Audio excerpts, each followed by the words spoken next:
ቀድሞም ቢሆን የሰላም አርማ ነን። ተነጣጥለን የመጣንበት ዘመን የለም።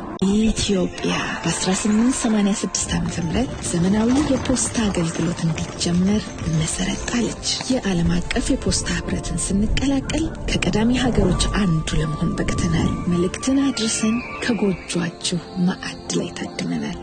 በመልእክቶቻችሁ ውስጥ ታሪካችን ተጽፏል።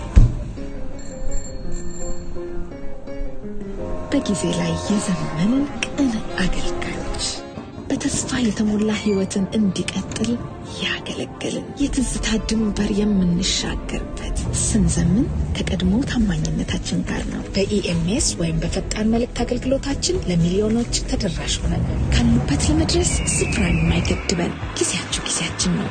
በጤና ይቆዩን። የታማኝነትና የቅልጥፍና 130 ዓመታት ስናገለግላችሁ ክብሩ የኛ ነው። ፖስታ ለሁሉም